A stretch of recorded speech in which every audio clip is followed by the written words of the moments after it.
본문의 말씀 시편 136편 23절에서 26절 말씀 중심에서 하나님께 감사하라라는 제목으로 함께 말씀을 통해 은혜 나누기를 원합니다. 지난주에는 맥주 감사주의를 우리가 은혜 가운데 잘 지냈습니다.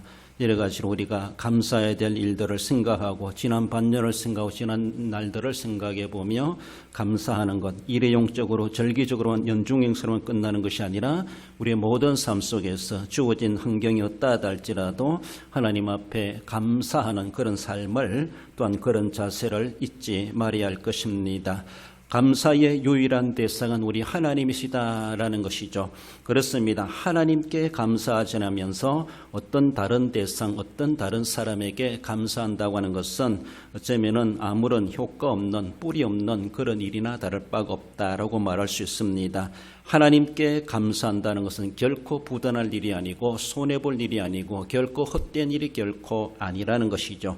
어떤 모양으로 하나님 앞에 감사하든지 말로 하든지 물질로 하든지 어떤 모습이든지 간에 감사를 받으시기 합당하신 우리 하나님이시고 우리가 하나님 앞에 감사를 드렸을 때 하나님은 우리에게 분명히 우리를 기억하시고 우리의 모든 것들을 더 공급해 주시는 은혜의 하나님이심을 보여주고 있습니다. 감사한다고 하는 것은 오늘 살아있는 자가 할 수 있는 하나님께 올리는 찬양이다 이렇게 말할 수가 있습니다. 그렇습니다. 오늘 내가 살아있다라고 하는 것 다르게 보면은 오늘도 내가 살아남아있구나 이렇게 말할 수가 있어요. 오늘 이 자리에 앉아있지 못하고 부름받은 사람들도 참 많이 있죠. 간밤에 그러하기도 하고 지난날도 그러하고 지금까지 오늘의 날짜에 호흡을 하지 못하고 가신 분들이 얼마나 많습니까? 오늘 내가 남아있다, 오늘 살아남아있다고 하는 그 자체가 하나님 앞에 찬송하고 감사할 제목이 충분하다는 것을 우리는 늘 생각하며 어떤 특별한 계기와 일이 아니라 할지라도 오늘 내가 숨쉬고 있음이 감사하다, 오늘 내가 살아있는 자가 할 수 있는 것은 바로 감사라는 것입니다. 그래서 각자의 형편과 환경과 처지와 감정이 어떠하다 할지라도 오늘 내가 지금 살아있으니까 감사할 수 있게 되는구나. 그래서 감사의 기회를 누리게 됨을 우리는 그 자체만으로도 감사할 수 있어야 할 것입니다. 감사할 줄 알 때에 거기에 진정한 우리에게 복이 임한다라는 것이죠. 감사가 없고 불평불만하면은 계속해서 안 좋은 일들만이 생겨날 수밖에 없고 불행이 쌓여질 수밖에 없지만은 감사치 못할 환경 가운데서도 감사하게 되면은 그것이 우리에게 복이 된다, 행복이 된다라는 것을 우리는 결코 무시할 수가 없습니다. 그러므로 축복이라고 하는 것은 감사에서 이미 시작된다라는 것을 생각하며 뭔가 형통하기를 바라기 전에 내가 감사하고 있는가 그것부터 점검해 볼 수 있어야 할 것입니다. 본문으로 돌아와서 하나님께 감사하라는 자에 주시는 말씀, 우리는 무엇을 감사할 수 있을까? 본문에서 제시해 주시는 것을 살펴볼 때에 기억해 주시는 하나님의 은혜를 기억하며 우리는 감사해야 될 것을 말씀하죠. 23절에 우리를 비천한 가운데서 기억해 주신 이에게 감사하라. 여기서 비천하다, 비천한 가운데라고 하는 것은 문자적으로는 낮은 토지에 있다 이런 말입니다. 한마디로 낮은 자리에 우리가 말한 밑바닥이다 이렇게 말할 수가 있죠. 더 이상 어쩌면 내려갈 데 없는 정도로 그렇게 어쩌면 다 망해버린 그런 자리다라고도 말할 수가 있습니다. 우리 스스로가 거기서 벗어날 수 없는 뭔가 길이 없고 새롭게 뭔가 시작할 수 없는 모든 것이 우리 말로 이미 끝장나버린 그런 상태, 비천하다 그런 것이죠. 낮은 자리에 처해 있다, 밑바닥에 깔려 있다, 내 힘으로 어떻게 일어설 수 있는 그런 다리에 힘도 없는, 의지도 없는, 아무런 이유도 없는, 살아갈 만한 이유도 없는 그런 아주 처참한 처지에 놓여져 있는 그런 상태라고 우리가 말해 볼 수가 있습니다. 이스라엘 배경으로 바라볼 때 이스라엘이 어쩌면은 나라가 망하고 바벨론의 포로로 끌려가고 이러한 모습들 뿐만 아니라 그동안 여러 가지 모습으로 비천에 처한다라고 할 정도로 참 비극적인 일들을 그들도 하나님의 백성임에도 불구하고 그런 일들을 많이 겪었습니다. 우리가 살아가고 있는 이 세상의 현주소가 그러합니다.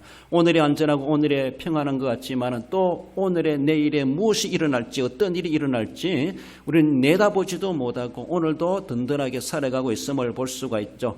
내일에 어떤 일들이 내게 닥쳐올지 내 앞에 어떤 일들이 일어날지 우리는 전혀 예상하지도 못하고 살아가는 인간의 현주소가 어쩌면은 밑바닥 인생 같기도 하고 아무런 보장 없는 인생을 오늘도 살아가고 있다. 그렇게 말을 할 수가 있습니다.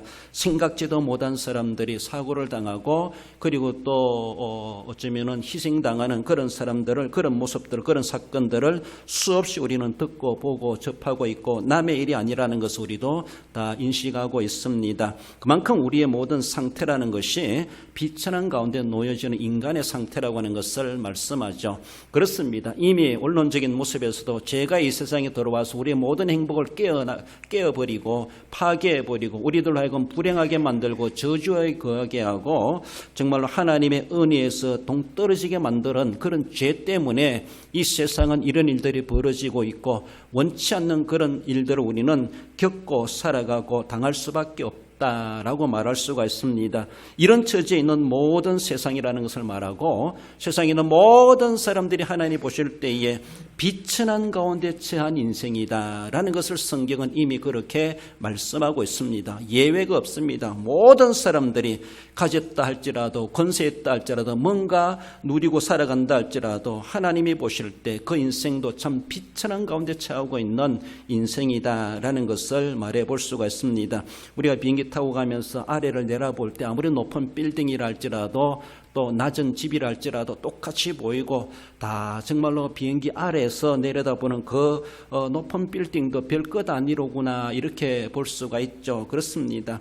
항공모함이나 큰 배가 있다 할지라도 카메라, 드론에 이런 것들로 하늘 높이 올려가지고 그 바다를 비춰볼 때 그렇게 큰 항공모함도 나중에 가면 손톱만큼 작게 보이는 그런 모습, 바다가 얼마나 넓고 큰가라는 것을 생각해 볼 때 더 높은 곳에서 내려다보시는 하나님이 우리 인생들을 내려다보실 때에 정말 얼마나 하찮게 보이겠습니까? 얼마나 처참하게 보이겠습니까? 그런 우리의 모습이고 그래서 우리는 도토리 키재기식으로 네가 잘났니 내가 잘났니 이런 모습으로 교만 떨고 살아가는 것은 아닌가. 이 모습 자체가 얼마나 비천한 모습인가, 비천한 현주소인가라고 하는 것을 볼 수가 있죠. 이스라엘도 예루살렘이 멸망당하고 바벨론의 포로가 되어지고 이스라엘이 당한 그 모든 고통들을 그들이 상기해 보면서 그런 가운데서도 우리를 그런 가운데 처해 있는 사람들을 그 이스라엘 하나님이 기억해 주셨다라는 것입니다. 높은 하늘에서 내려다 볼 때 우리 한 사람이 뭐 그렇게 귀중하게 얘기했습니까? 그렇게 큰 섬이라 할지라도 높은 공중에서 정말로 하늘에서 내려다 볼 때는 그 큰 섬도 제주도 같은 섬이라 할지라도 하나의 점처럼 보일 정도로 하나님이 보실 때 지구상에 그 섬 하나 없어지도 하나님은 아무런 끄떡없는 그런 모양일 것입니다. 그 땅에 살아가는 우리의 또 개인의 모습은 얼마나 작게 보이겠습니까? 그럼에도 불구하고 하나님은 그 비천한 자리에 있는 자들 하나님은 기억하신다, 기억해 주셨다라는 것을 생각할 때에 얼마나 감사한가. 나 같은 자라도 그런 가운데서도 높고 높은 하나님께서 점까지도 점처럼 보이지도 않는 나 같은 것이라도 하나님이 기억해 주신다는 것이죠. 그 기억해 주신다. 기억하다 이런 말은 작하라는 말인데 상기하다 이런 말이죠. 다르게 보면은 잊어버리지 않는다는 겁니다. 꼭 마음에 간직하고 있다라는 것이죠. 우리가 6.25를 상기하자 이렇게 말하죠. 결코 6.25를 잊지 말자 이렇게 말하죠.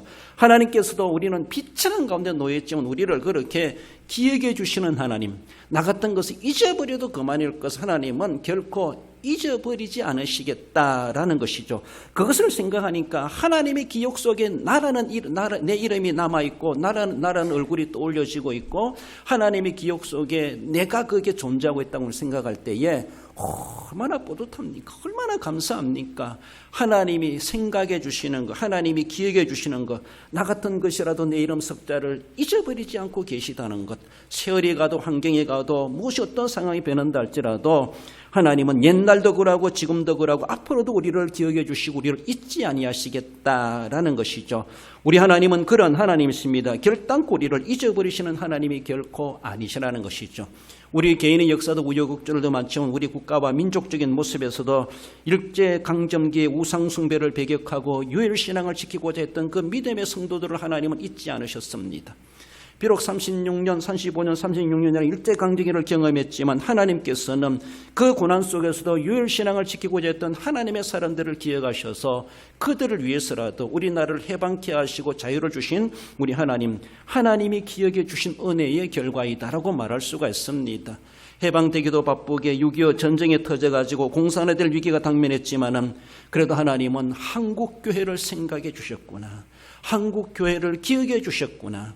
하나님이 결단코 믿음의 사람들 잊지 아니하시고 휴전 상태에 놓여있다 할지라도 이만큼에도 우리 남한 쪽이라도 하나님께서 자유를 허락해 주시고 다시 교회가 부흥되게 하시고 경제 성장하게 하시고 세상 사람들이 놀랄 만큼 그러한 놀라운 경제 성장을 이루고 부강한 나라로 세워주셨다는 것이 어쩌면 우연한 일이 결코 아니라는 것이죠. 거기에 정말로 신실하신 하나님을 기억하며 그렇게 부르짖었던 하나님의 사람들 있지 않았겠는가. 하나님은 그들을 위해서라도 기억해 주셨고 회복해 주셨고 이만큼이라도 성장하고 세계 대열에 뒤지지 않는 나라로 하나님이 세워주셨다는 것이 얼마나 귀한지. 그러나 더 나아가서는 저 북한까지도 하나님께서 그렇게 긍휼을 베풀어 주실 우리는 기도하고 소원하고 있습니다. 지난 반년 동안 지난 날의 인생 가운데 내 삶이 어떠했다 할지라도 정말로 그 모든 삶에 기쁨도 있고 슬픔도 있고 어느 누구도 그것을 알아주고 있지 않지만 하나님은 나를 기억하고 계시고 나를 잊지 않고 계시다. 내가 당한 그 고통과 아픔과 슬픔과 비통함과 그 모든 것들을 어느 누구도 알아주지 않고 시간 지나고 나면 다 잊어버려지지만은 우리 하나님은 옛날도 지금도 앞으로도 나를 잊지 아니하시겠다. 기억해 주시겠다라는 것이죠. 우리를 비천한 가운데서 기억해 주신 이에게 감사하라. 하나님은 나를 기억해 주시는 하나님이십니다. 그렇습니다. 누군가가 나를 알아줬을 때, 말로라도 위로해 줬을 때 얼마나 힘이 납니까? 그렇습니다. 우리는 하나님께서 이모저모 이스라엘뿐만 아니라 오늘 우리에게도 기억해 주실 것을 기억해 주시고 우리를 그렇게 알아주시는 우리 하나님이시죠. 그렇습니다.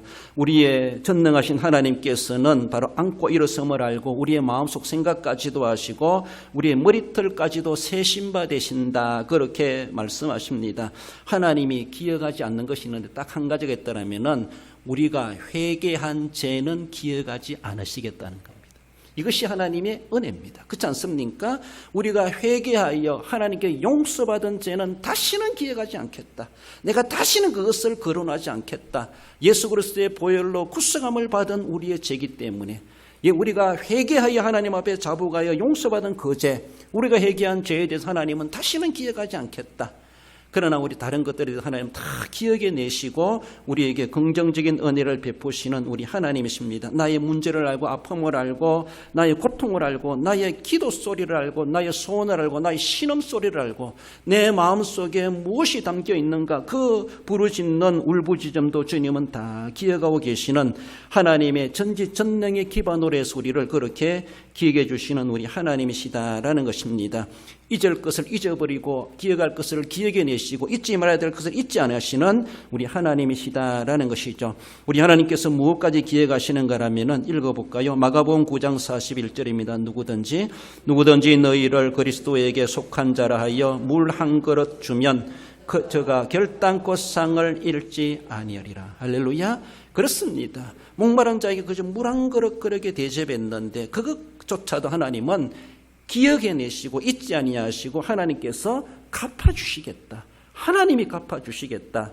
그저 나그네에게 대접했는데 나는 되돌려 받을 길이 없지만 도리어 하나님께서 내게 보상해 주시는 그 은혜가 있다라는 것을 말씀합니다. 이런 하나님을 우리는 정말로 감사하지 않을 수가 없다는 것을 기억하며 남들은 몰라도 지난 내 인생 가운데 지난 반년 가운데 지난 한 주간 가운데 나를 기억해 주시는구나, 나를 생각해 주시는구나, 나를 잊지 않고 계시는구나, 그것만 생각해도 하나님 앞에 감사하지 않을 수가 없다는 것을 말씀합니다. 나아가서 하나님께 감사할 것은 건져주시는 은혜가 있음을 말씀하죠. 24절에 우리를 우리의 대적에게서 건지신 이에게 감사하라. 그렇습니다.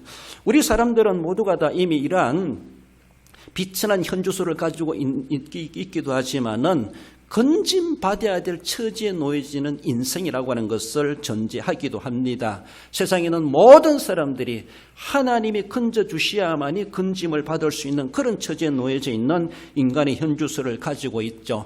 어쩌면은 이 말씀을 지게가면은 대적들로부터 자유케 하신 이런 그런 말이기도 합니다. 이스라엘 배경으로 바라볼 때 바벨론에 멸망당하고 바벨론의 포로가 되어지는, 그러하지만 하나님께서는 그들로 하여금 영원한 포로가 되고 나라가 없어지게 만드신 것이 아니라 때가 되매 하나님의 기약이 되었을 때, 약속의 기한이 되었을 때 그들을 해방케 하시고 돌아오게 하시고 다시 이스라엘의 이름을 회복케 하시고 나라를 세우게 하신 우리 하나님, 그들의 포로 생활 가운데 하나님은 건전해 주셨습니다. 애굽 땅 정도였던 곳에서 하나님은 건전해 주셨고, 바벨론 포로 생활하는 그들로 하여금 영원히 포로되게 하지 아니하시고 거기에서 건전해 주셨다.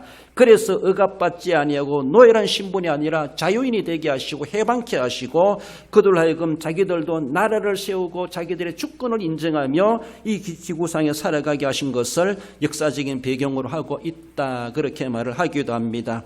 하나님의 많은 구원의 사역 가운데 일반적으로 우리에게 암시해 주는 것, 하나님 우리를 구원해 주시는 하나님이심을 말씀하죠. 그렇습니다. 우리나라 배경으로 바라본다 할지라도 일제강점기 가운데 영원히 우리는 일본에 그렇게 식민지가 되도록 꺼져버리고 그렇게 5,000년의 역사가 이미 마감되도록 그렇게 될 수도 있었겠지만은 하나님은 우리를 거기에서 건져주셨다.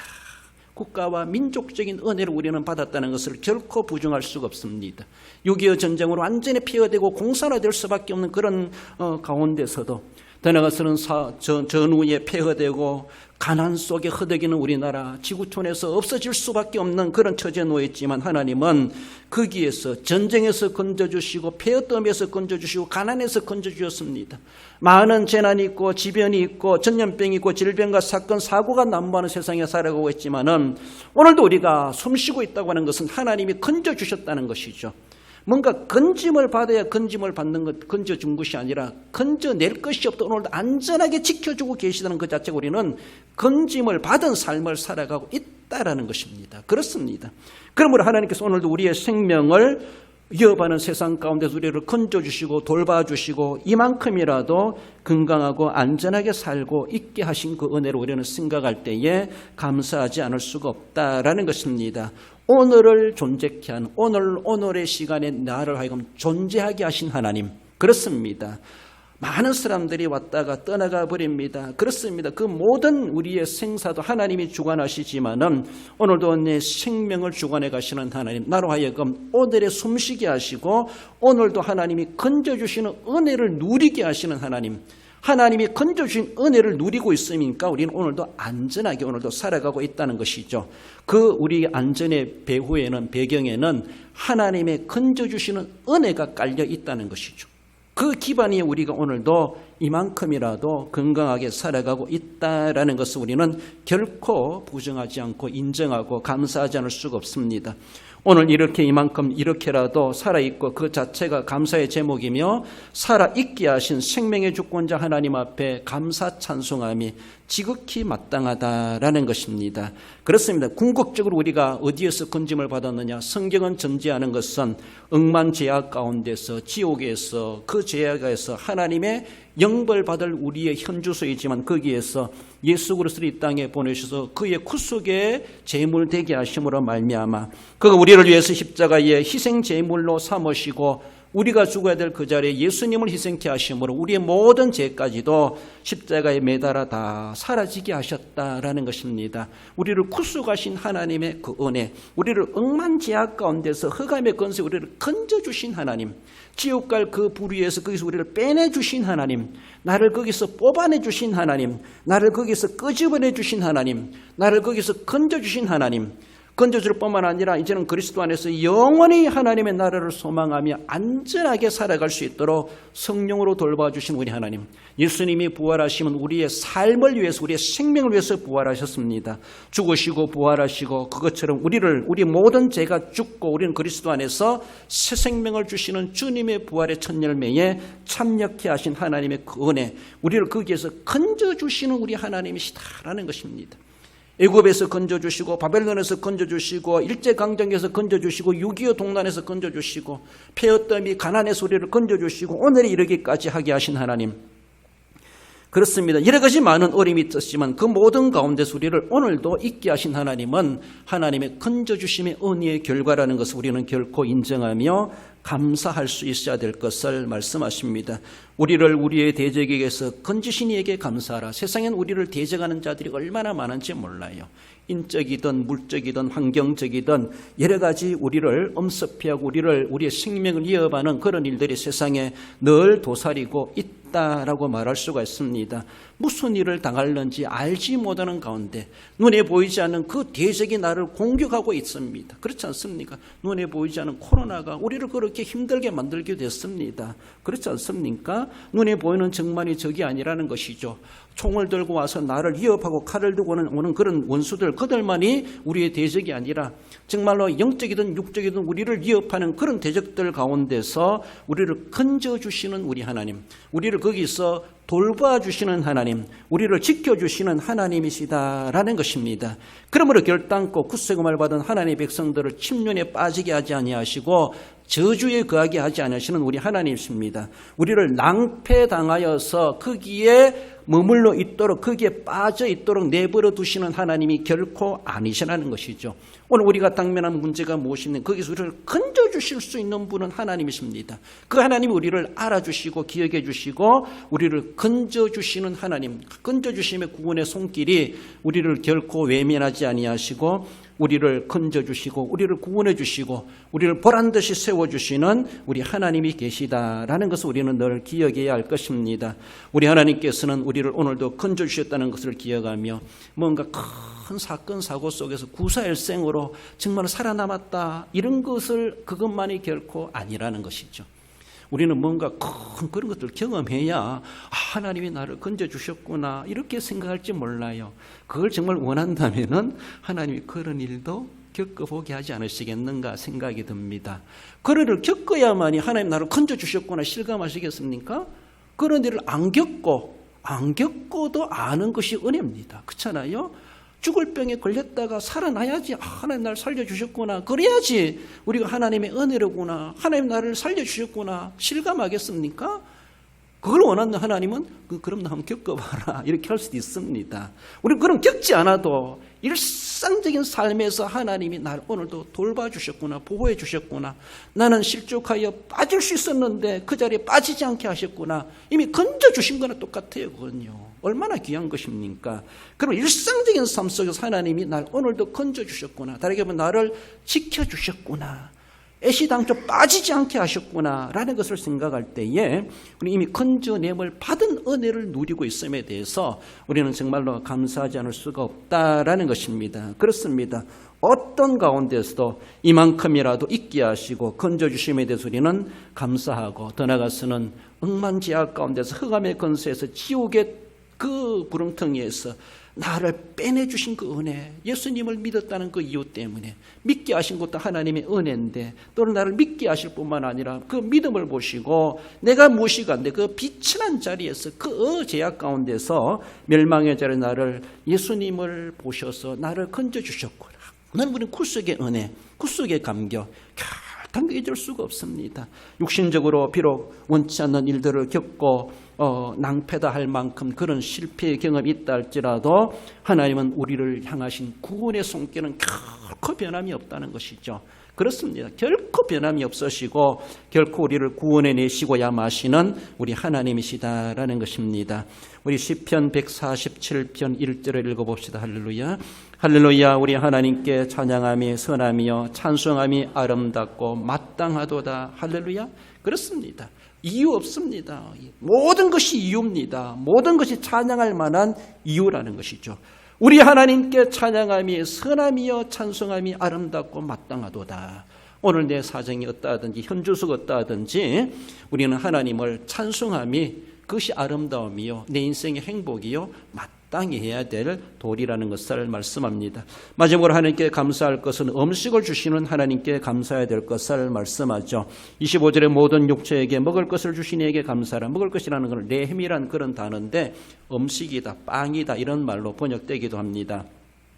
음식이라고 하는 것은 살아있는 자에게 필수품이죠. 그렇습니다. 그러나 기록된 것으로 바라볼 때 오늘날 지구상의 75% 되는 인구가 먹을 것의 결핍을 느껴서 고통당하고 있다. 그렇게 말을 하고 있습니다. 75%, 어쩌면 3분의 2라고 볼 수가 있죠. 세상에 3분의 2 이상 되는 그런 인구가 하루에 한 끼 제대로 먹지를 못해가지고 크게 보면 영양실조라 말할까요? 결핍, 먹을 것이 넉넉하지 못한 가운데 하루하루에 먹고 살 것을 걱정하며 살아가고 있는 인구다. 이렇게 표현할 수 있습니다. 그렇습니다. 음식은 죽은 자에게 필요한 것이 결코 아닙니다. 우리나라 사람들은 죽은 자가 먹으라고 밥상 차려놓는 그런 예들이 얼마나 많은지, 얼마나 그것이 악습인가 그렇게 볼 수가 있죠. 하나님을 알지 못한 자들은 그것이 최고인 줄 알고 그렇게 해야 하는 줄 알고 우리가 그렇게 수천 년 동안 우리나라 민족이 그렇게 해오지 않았나라고 볼 수 있죠. 죽은 자가 죽은 자에게 주는 음식이 아니라 여기 주시는 말씀은 모든 육체에게 먹을 것을 주시니, 육체는 살아있는 육체를 이야기합니다. 그렇습니다. 그러므로 살아있는 자에게 필요한 것은 음식입니다. 생존의 필수품이죠. 가장 기초적인 필수품이죠. 먹고 마셔야 되죠. 먹고 마시지 않고 살아갈 자는 아무도 없습니다. 식음을 전폐한다? 스스로가 자살하겠다는 겁니다. 그렇지 않습니까? 그러므로 먹는다는 것은 생명의 가장 기초 필수품인데 하나님께서 우리를 먹을 것을 주신다는 것은 생명을 보장해 주신다라고도 그렇게 말씀해 볼 수가 있습니다. 그렇습니다. 살아있는 것에게 먹을 것이 필요한데 오늘날에 보면은 사람보다 동물이 더 귀중하게, 더 값비싸게, 더 영양가 있는 것을 사람이 먹이니까 먹는 거예요. 자기도 그렇게 먹는지 모르지만은 아무리 살아있는 자에게 먹을 것이 필요하지만 살아있는 동물보다 살아있는 사람이 그 어느 순간이라도 우선된다라고 말할 수가 있습니다. 물론 그런 동물들 중에서도 뭔가 목적을 위해서 사육하는 동물들이 있습니다. 그러다 보니까 그 사육의 목적을 이루기 위해서 사실 그 사육의 목적도 인간의 목적을 달성하는 것이죠. 그렇지 않습니까? 인간을 위한 것인데 어떻게 보면 인간을 위한다기보다 동물 자체를 위하여서 얼마나 투자하는 것이 참 어떻게 보면 참 어리석은 행동들이 아닌가 그렇게 보여지기도 합니다. 그렇습니다. 굶주린 이웃들을 사람들을 생각해 볼 때 아무리 노숙자랄지라도 아무리 가지고 없는 사람이랄지라도 어떤 애완동물보다 귀중한 존재가 사람입니다. 사람의 목숨이고 사람의 생명입니다. 그렇습니다. 하나님이 어떻게 평가하실까? 하나님 형상으로 지음받은 사람, 모든 사람들은 하나님 형상으로 지음받았습니다. 우리가 아무리 애지중지하는 애완동물, 오늘날에 와서는 반려동물 이렇게 말하는데 대먹지도 못한 소리죠. 아무리 내가 귀중하게는 애완동물이라 할지라도 그건 영혼이 없는 자입니다. 하나님은 그것을 그렇게 귀중하게 여기지 않습니다. 아무리 험상궂은 악인이라 할지라도 하나님 형상으로 지음받은 인간입니다. 그도 예수님을 믿으면 구원받아 하나님의 자녀가 될 사람입니다. 내가 아무리 귀중하게는 애완동물이라 할지라도 그를 예수 믿게 할 수 없습니다. 그를 구원받게 할 수 없습니다. 그를 천국 가게 할 수 없습니다. 우리의 가치관이 어디로 가고 있는지, 무엇에 우리는 초점을 잡히고 있는지를 우리는 생각해 봐야 돼요. 하나님이 가치 있게 여기는 자를 가치 있게 여겨야 되는데 엉뚱한 것을 가치 있게 여기는 그 자체가 어쩌면은 우상입니다. 그 자체가 하나님의 원리를 벗어나는 행위입니다. 일탈행위입니다. 음식은 살아있는 자에게 필요하지만 살이 있음에도 불구하고 그 누구라도 강도 만난 사람이라 할지라도 그에게는 음식이 필요합니다. 그렇습니다. 그러므로 아무리 가지고 있지 않고 험악한 사람이라 할지라도 악한 자라 할지라도 우리는 그의 인권을 존중해야 되고 그를 먹일 수 있어야 된다는 것이죠. 음식을 주시는 우리 하나님, 그렇습니다. 물론 공중 나는 새를 보라, 백합화를 보라, 그것도 하나님 입히십니다. 그렇습니다. 결코 굶어 죽게 하실 하나님이 아니시죠. 그러나 더 전제되는 것은 하나님은 너희들은 그것들보다 귀하지 아니하냐라고 말씀하시고 하나님이 더 귀중하게 여기는 것을 귀중하게 여길 줄 알아야 되는데 그 우선순위는 벗어나서 거꾸로 살아가는 인생들이 얼마나 많은가 우리는 생각해 봅니다. 이 레헴이란 단어, 먹을 것을 주신다, 이 단어를 창세기 41장에 보면은 요셉의 말과 같이 7배 흉년이 들기 시작하며 각국에는 기근이 있으나 애굽 땅에는 먹을 것이 있더니, 여기서 레헴, 먹을 것이 있더니 7년 흉년이 오기 전에 풍년을 하나님이 주십니다. 거기에 먹을 것이 있다라고 하는 것이 얼마나 넉넉한 은혜입니다. 이렇게 먹을 것을 주시는 우리 하나님이십니다. 신명기 8장 3절에 보면은 사람이 떡으로만 사는 것이 아니라 여기서 떡이란 말이 레헴이란 말입니다. 하나님 우리에게 먹을 것을 주시고 만나를 주시는 우리 하나님이십니다. 그렇습니다. 더 나아가서 우리가 여호와 입에서 나오는 모든 말씀으로 사는 줄을 너희가 알게 하리 함이라고 말씀하시기도 하고, 우리가 떡을 먹으면서 레헴, 육체에 주시는 먹을 것을 먹으면서 이것만이 다가 아니로구나라는 것을 우리가 알게 하리 하심이라. 알아야 된다. 이것 말고도 내 영혼은 하나님의 말씀으로 먹고 사는구나. 내가 육신을 위해서 먹을 것을 떡을 먹는 것처럼 내 영혼은 하나님의 말씀을 섭취해야 되는구나. 영혼이 양식이다 이렇게 말하죠. 그래서 육신적으로 먹을 것이 넉넉하고 건강한만이 아니라 과연 내 영혼이 결핍함을 느끼고 지구상의 75%가 굶주린다고 하는데 내 영혼이 75%에 속해 있는 그런 삶은 비굴한 삶을 살아가는 것은 아닌가 우리는 생각해 볼 수 있어야 되죠. 우리나라도 음식 쓰레기가 넘쳐나가지고 참 골칫덩어리였다고 하는데, 그러나 기록으로 바라보면은 1995년도부터인가 그때부터 음식 쓰레기를 받아가지고 분리하는 기술이 있다. 그래서 음식 쓰레기에 뭐 플라스틱이나 또 병조각이나 또 음식과 관련되지 않은 것들을 분리할 수 있는 그런 기술을 개발해가지고 분리해가지고 재활용한다. 그렇게 말합니다. 더 나아가서는 2005년도에 와서는 어쩌면 우리나라의 음식 문화가 국물이 많고 또 많은 반찬을 차리는 이런 문화다 보니까 음식 쓰레기도 많다라는 것이죠. 그래서 2005년도에 와서는 더 세미하게 음식 쓰레기를 분류한다는 것이죠. 재활용한다는 것입니다. 그래서 음식 쓰레기 중에서 90% 이상을 재활용한답니다. 우리나라가. 그래요. 그래서 어떤 건 땔감으로 하기도 하고 퇴비로 하기도 하고 사료로도 구분하기도 만들어가지고 음식 쓰레기를 따로 모으잖아요. 모으면 90% 이상을 재활용한다는 거. 얼마나 귀한지 몰라. 이것이 지난 6월 달에 뉴욕 타임즈에 어쩌면은 사면에 전체 면에 한국에서는 음식 쓰레기 90%는 재활용한다라고 하며 신문 전체에 대서특필을 했답니다. 한국은 그렇게까지도 한다라고 하면 뉴욕시가 한국을 모델로 삼아가지고 우리도 음식 쓰레기를 재활용하는 기술을 배우고 방법을 하고 처리해보자라고 하며 그렇게까지도 한다는 것이죠. 그 음식 쓰레기 많이 내놓으라는 것이 아니라 할 수 있으면 없이 해야 될 것이고 음식 쓰레기를 재활용할 수 있는 기술이 있다는 것도 얼마나 귀한지 몰라요. 그렇습니다.